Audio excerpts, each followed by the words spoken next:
అందరూ చేసే తప్పేందంటే బీటెక్ అయిపోగానే హైదరాబాద్ వచ్చేయడం, అమీర్పేటలో 20,000కి, 30,000కి జాయిన్ అయిపోయి అక్కడ వాళ్ళేం చేస్తున్నారంటే వాళ్ళు చూపిచ్చేదొకటి, చెప్పేదొకటి. వాళ్ళ కరిక్యులమ్ ఎలా ఉండేదంటే మేము 6 మంత్స్‌లో ఇయన్నీ చేస్తా ఉంటారు.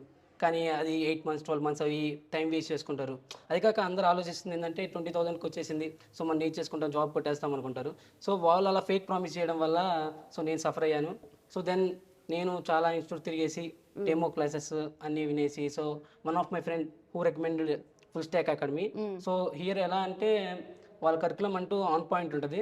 కోడింగ్ నాన్ ఐటీ బ్యాక్‌గ్రౌండ్ నుంచి మనం ఐటీ బ్యాక్‌గ్రౌండ్‌లోకి వస్తున్నాము. నాన్ ఐటీ వాళ్ళకి కూడా they will tell from scratch నుంచి చెప్తారు ఏ ప్రోగ్రామింగ్ అయినా. హ్మ్.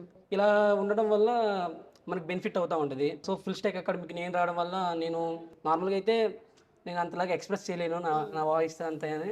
ఆఫ్టర్ ఇక్కడికొచ్చిన తర్వాత ట్రైనర్స్, మెంటర్స్ వల్ల డైలీ వాళ్ళు పెట్టే టాస్క్ లేపోతే క్విజ్ జామ్ అని గాని, హ్మ్. లేపోతే మనలో నుంచి అన్నీ బయటికి తీయాలని చెప్పేసి ట్రై చేస్తా ఉంటారిక్కడ.